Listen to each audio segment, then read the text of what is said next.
Hi friends, ഇപ്പം ഞാനുള്ളത് ഇടുക്കി നമ്മുടെ ആനക്കയം എന്ന് പറഞ്ഞ സ്ഥലത്താണ് കേട്ടോ. ഈ പേര് കേട്ട ചില ആൾക്കാർക്കൊക്കെ അറിയുന്നുണ്ടാവും. നമ്മുടെ ഷൂട്ടിങ്ങുകാരുടെയൊക്കെ ഇഷ്ടപ്പെട്ട ഒരു പ്ലേസാണ് നമ്മുടെ ആനക്കയം എന്ന് പറയുന്നത്. അതിൻ്റെ ചെറിയൊരു ഭാഗമാണ്. അപ്പോൾ ഇവിടുത്തെ ഒരു മോർണിംഗ് വൈബാണ് ഞാൻ കാണിക്കുന്നത്. അപ്പോൾ രാവിലെ എണീറ്റിട്ട് ഞങ്ങൾ മുറ്റത്ത് നോക്കുമ്പോഴാണ് നമ്മുടെ കുറച്ച് ആൾക്കാർ ആറിൽ കുളിക്കാൻ പോകുന്ന കാഴ്ചയാണ് ആ കാണുന്നത്. അവർക്കൊരു വഴിയുണ്ട് ഇറങ്ങാനായിട്ട് താഴോട്ട്. അപ്പം അവർ താഴോട്ട് ഇറങ്ങുന്നൊരു കാഴ്ചയാണ് ആ കാണുന്നത്. ഇറങ്ങുമല്ലോ എന്നൊന്നും അറിഞ്ഞുകൂടാ കേട്ടോ. അവിടെ ഇറങ്ങി ഷൂട്ട് ചെയ്യാമെന്നൊക്കെ വിചാരിച്ചാണ്. പക്ഷേ താഴോട്ടേക്ക് ഇറങ്ങാൻ കുറച്ചൊരു പേടിയുണ്ട്. കാരണം നമുക്കിത് അറിയാത്തൊരു പ്ലേസ് ആയതുകൊണ്ട് അവർ തന്നെ താഴോട്ട് ഇറങ്ങണോ വേണ്ടോ എന്ന് ആലോചിച്ചുകൊണ്ട് നിൽക്കുകയാണ് കേട്ടോ. അപ്പം നിങ്ങൾക്കും കൂടി ഇതൊന്ന് കാണിച്ചു തരാമെന്ന് വിചാരിച്ചിട്ടാണ്. അവർ നാലാളും കൂടെ അങ്ങ് പോവുകയാണ്. ഇറങ്ങുമോ എന്നൊന്നും അറിഞ്ഞുകൂടാ.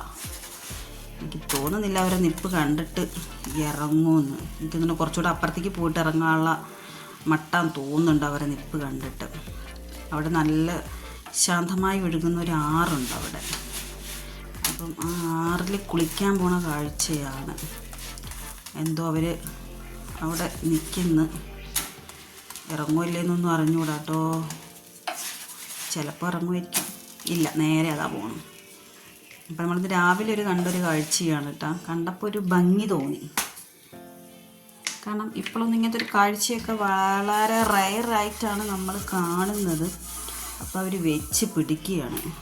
ഇതാണ് ഞാൻ പറഞ്ഞ സ്ഥലം കേട്ടോ. ഇവിടെ പണ്ടെങ്കിലും നല്ലൊരു ഇഷ്ടം പോലെ വെള്ളമായിരുന്നു. നമ്മുടെ ഇതിൻ്റെ തീരത്തൊക്കെ ഇഷ്ടംപോലെ ഷൂട്ടിങ്ങുകളൊക്കെ നടന്ന ഒരു പ്ലേസാണ്. നമ്മുടെ വിസ്മയത്തുമ്പത്തൊക്കെ ഇതൊക്കെ നടന്നൊരു പ്ലേസാണിത്. അപ്പം നമ്മളൊന്ന് ഷൂട്ട് ചെയ്തിട്ടിടാമെന്ന് വിചാരിച്ചു. കുറച്ച് കഴിഞ്ഞപ്പോൾ ഞങ്ങളുടെ വീടിൻ്റെ അടുത്ത് കൂടെ ഈ ആൾക്കാരും പോകുന്നുണ്ട്. അപ്പോൾ നല്ല ഭംഗിയില്ലേ കാണാനായിട്ട്. നല്ല നമ്മൾ എണീറ്റ് വരുമ്പം ആറും നല്ല ഒരു കാഴ്ചയും നല്ല മൂടൽമഞ്ഞും ഒക്കെ ഉണ്ട്. ഞാൻ ഇതിന് മുന്നേ കുറേ ഷോർട്സൊക്കെ ഇട്ടിട്ടുണ്ട്. അതിലൊക്കെ ഈ ആനക്കയത്തിൻ്റെ ഭംഗിയൊക്കെ പറഞ്ഞിട്ടുണ്ട്. ഓക്കേ.